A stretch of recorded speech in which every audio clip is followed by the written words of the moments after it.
This is Dr. V. Anitha Rani, Associate Professor of Chemistry from Institute of Aeronautical Engineering. So in the previous class, we have discussed about here refining of petroleum, and the other class we have discussed about gaseous fuels, natural gas, LPG, CNG. So three types of fuels: solid fuels, liquid fuels, gaseous fuels. And now we are going to discuss about calorific value, higher or gross calorific value, lower or net calorific value, and theoretical calculation of calorific value, and here DeLongs formula. So these are the topics we are going to discuss: higher or gross calorific value,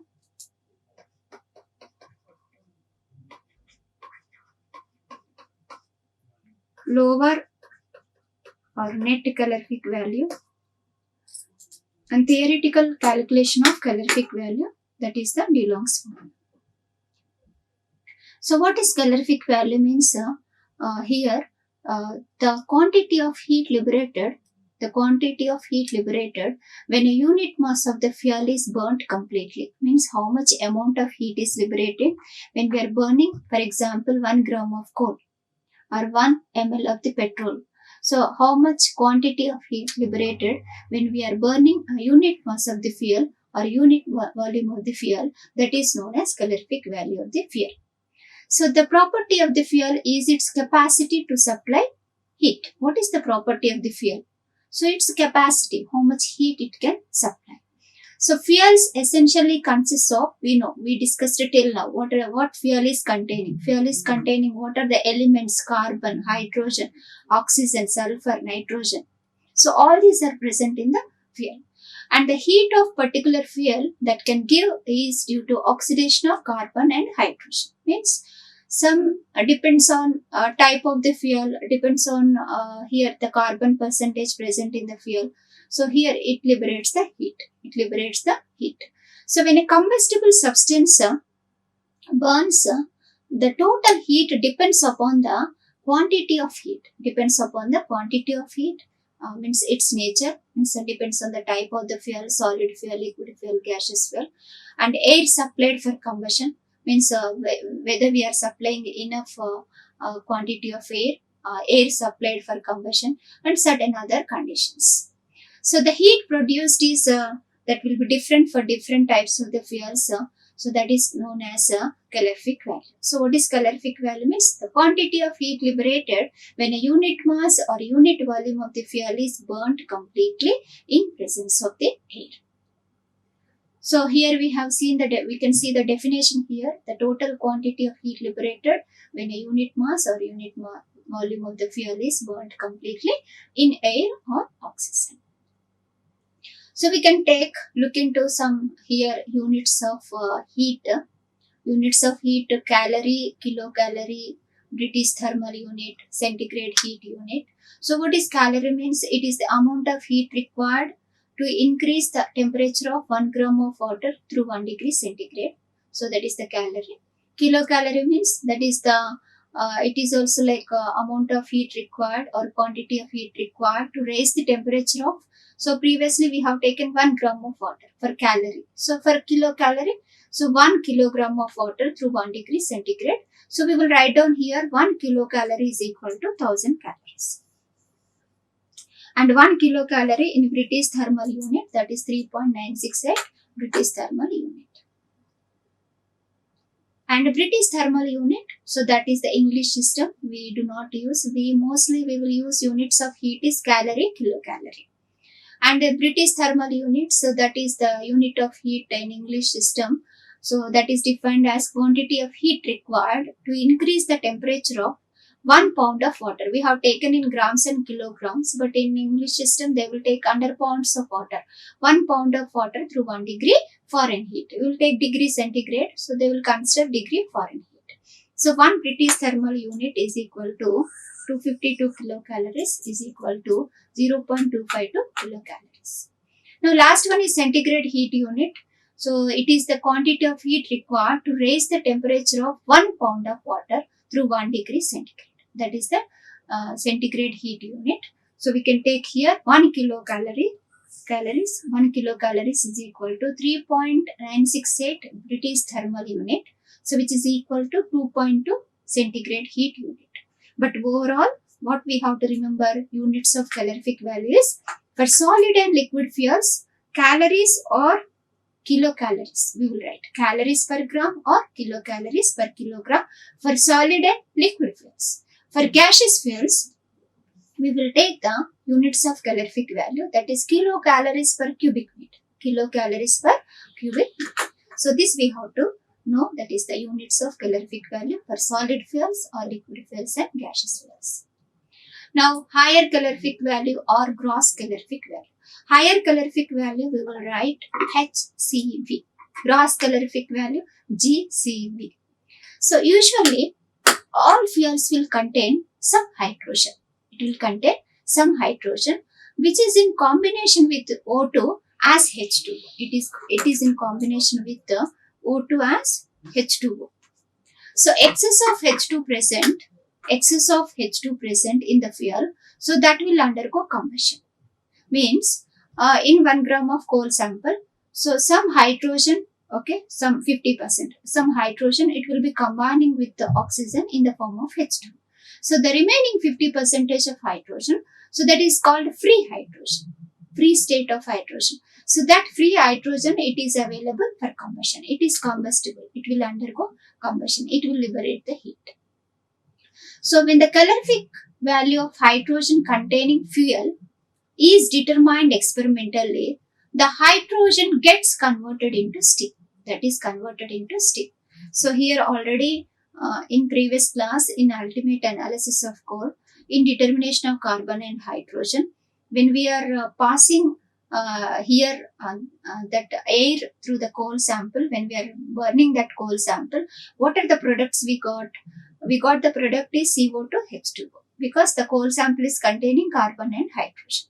So what we got, the product CO2 and H2O. So in the same way here also, if fuel is containing hydrogen, when we are burning that fuel, so what we are getting? We are getting the product is H2O. So this H2O we are getting in the form of water vapor. We are getting the product, the combustion product, what we are getting here we are getting H2O. So the hydrogen gets converted into steam. When the products of combustion are cooled to room temperature, the latent heat of condensation that also included in the measured heat. The latent heat of condensation of steam also, that also included in the measured heat, means nothing but, so here when we are burning the fuel containing hydrogen, we are getting the combustion product H2O. That is water vapor we are getting. So we have to cool the water vapor. When we are cooling the water vapor to, when we are cooling, we will get water. Water vapor to means vapor to liquid. When we are cooling water vapor to liquid, water, so some heat is liberated. So that heat we will include in the here net heat produced. So we are taking here fuel plus O2. Next combustion product.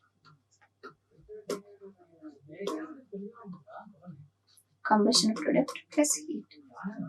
Means what we got combustion product? We got combustion product H2O. So this H2O, that is water vapor,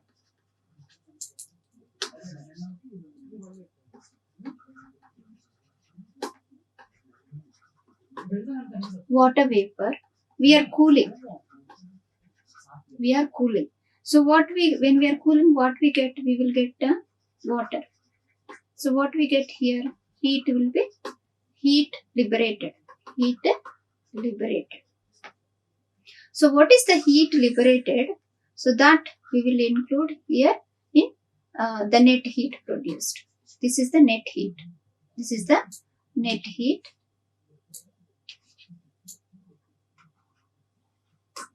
So the liberated heat we are including in the net heat produced. So here the products of combustion are condensed to room temperature. What are the products of combustion? H2O, water vapor, that are condensed to room temperature. So the latent heat of condensation of steam also gets included in the measured heat. So what is the heat liberated when we are going for cooling the combustion products like a H2O? So that heat is included in the net heat produced. So that is known as higher or gross calorific value. Means nothing but we are including products heat to the net heat. When we are burning the fuel, so heat is liberated. So that heat we are collecting along with the products heat also we are including. So net heat we are taking and products heat also we are including. So that is known as that adding that products heat including in net heat, that is known as higher or gross calorific value. So what is the definition of higher or gross calorific value is? It is defined as the total amount of heat liberated when a unit mass or unit volume of the fuel has been burnt completely and the products of combustion are cooled to room temperature. That is known as higher calorific value. And lower calorific value or net calorific value.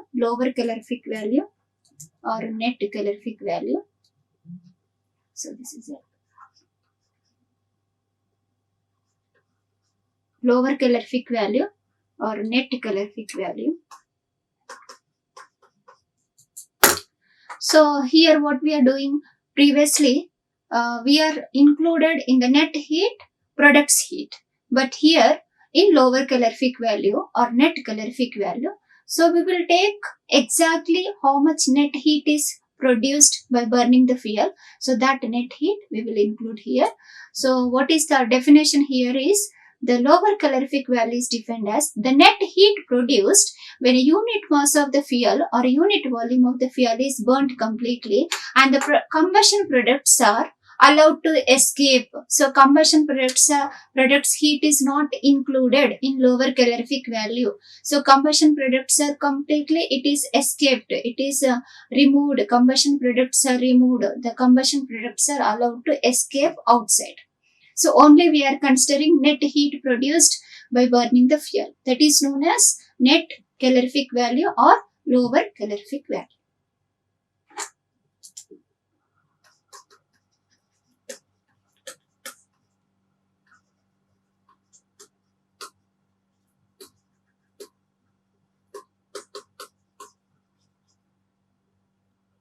So we are not including combustion products here. Combustion products are not included. Only we are taking net heat. So that is known as lower calorific value. Previously, we are taking both.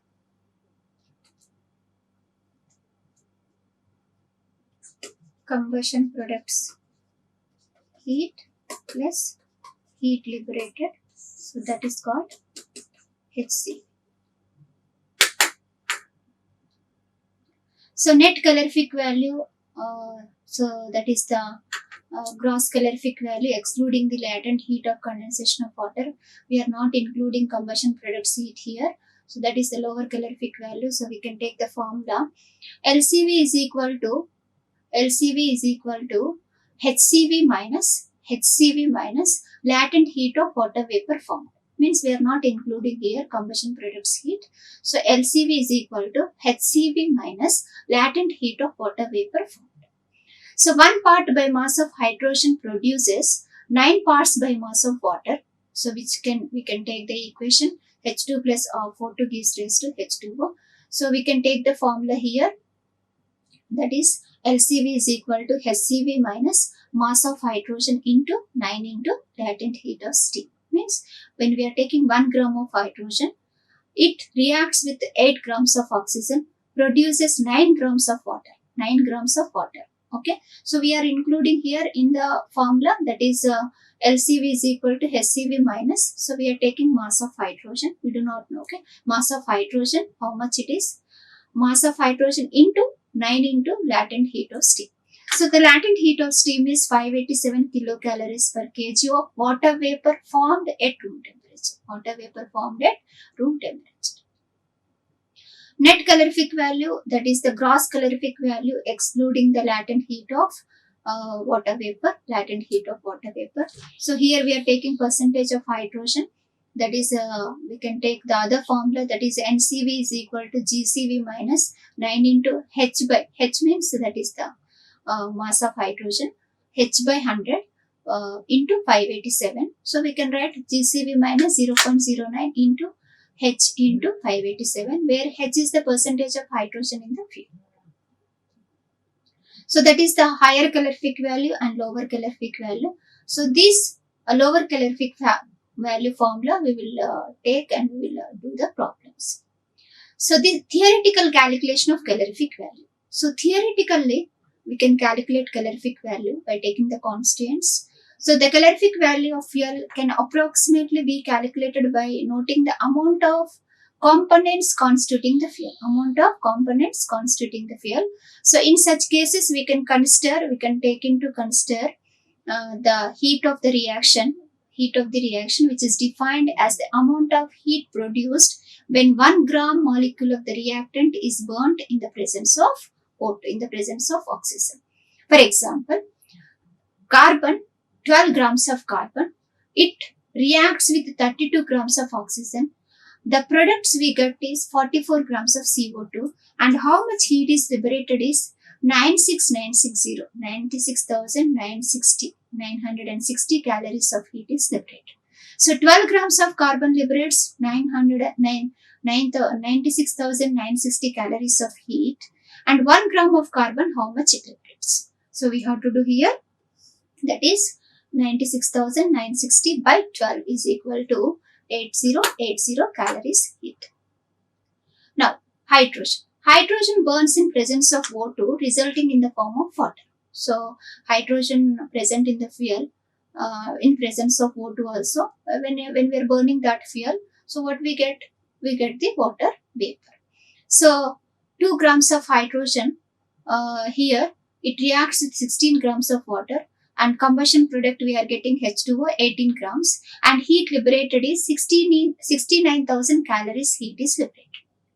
1 gram of hydrogen, how much it liberates? So 69,000 by 2, so is equal to 34,500 calories heat. 34,500 calories heat. 1 gram of hydrogen, how much heat it is liberating? 34,500 calories heat. The oxygen, if present in the fuel, it is assumed to be present in combined form with hydrogen. Here it is in the like a fixed hydrogen, nothing but like a H2. So 4 grams of hydrogen, here it reacts with 32 grams of oxygen, and we are getting the product H2O, 36 grams of H2O. 1 part of hydrogen or 1 gram of hydrogen reacts with 8 part of oxygen or 8 gram of oxygen, and producing 9 part of water or 9 grams of water. So here we can take, that is 8 parts of oxygen combines with 1 part of hydrogen to form H2O. So therefore we can take fixed hydrogen. So fixed hydrogen we can write in this way, that is mass of oxygen in the fuel. We do not know how much mass of oxygen. So mass of oxygen in the fuel by 8. So that is known as fixed hydrogen. Fixed hydrogen is nothing but the oxygen combines with oxygen in the form of water. That is known as fixed hydrogen. Now we can find out free hydrogen. How much free hydrogen available for combustion? That is amount of hydrogen available for combustion. That is total hydrogen minus fixed hydrogen. Total hydrogen minus fixed hydrogen. So we can write the formula here. So that is hydrogen H minus O by 8. That is mass of hydrogen minus mass of oxygen by 8. So that we have to include this formula. We have to write. Now in theoretical calculation, we have to include this H minus O by 8. Now third one is sulfur. The sulfur, it is combustible. The sulfur, it is combustible. So sulfur present in fuel, okay, when we are burning that fuel. So for example, 32 grams of sulfur, it reacts with the 32 grams of oxygen and producing, that is product is sulfate, 64 grams of sulfate. And how much heat is liberating here means 71,680 calories heat is liberated. Now 1 gram of sulfur, how much heat it liberates? 32 grams of sulfur liberating 71,680 calories heat is liberated. 1 gram of sulfur, how much heat it liberates means 71,680 by 32. So we got here, that is 2,240 calories heat. So these are the products what we are getting here. Combustion products is CO2 and H2O when we are burning the fuels. Okay, so this is just a theoretical calculation of here we can see the calorific values. Theoretically we calculated by taking carbon, hydrogen and sulfur. So now DeLongs formula. So in this formula, the calorific value, that is higher calorific value, so that is the total calorific value, we are taking HCV. So we are including in DeLongs formula, that is already we discussed previously, that is mass of hydrogen minus mass of oxygen by 8. So here why we have included means already we discussed, because the hydrogen available in the fuel, some of the hydrogen it will be combining with the oxygen as water, and some hydrogen will be available free hydrogen. So here the 8 parts of oxygen, it combines with 1 part of hydrogen and forms as a H2O. So if oxygen is present, it must be present in the combined form with hydrogen as water. So thereby decreasing the amount of hydrogen available for combustion by how we are decreasing, we wrote that fixed hydrogen is equal to mass of oxygen by 8. So here in DeLongs formula, in HCV formula, so we are writing here GCV or HCV is equal to 1 by 100 into 8080. Already we know how we got 8080. 1 gram of carbon, how much heat it liberates means we have taken here previously 96960 by 12, we got 8080. So 8080 into carbon, that is what we are taking percentage of carbon in fuel, plus 34,500, and into we have taken the combined hydrogen, the combined oxygen with hydrogen as water. That formula is we have taken fixed hydrogen, that is oxygen by 8. So here we are taking, that is H minus the total hydrogen available in the fuel, we are taking H minus O by 8 plus 2240 into sulfur calories per gram. This is the formula to calculate higher calorific value. This is called DeLongs formula. To calculate higher calorific value. To calculate higher calorific value, this is the formula. Where carbon, hydrogen, oxygen and sulfur, these are the percentage of carbon, hydrogen, oxygen and sulfur. So that is determined already by ultimate analysis of the code. So we can see the calorific values, calories per gram, constituents, carbon 8080, hydrogen 34,500 and sulfur 2,240. So these are the calorific values of the, we have taken 3 components, carbon, hydrogen and sulfur. Thank you. Like, share and subscribe. Hit the bell icon for more updates.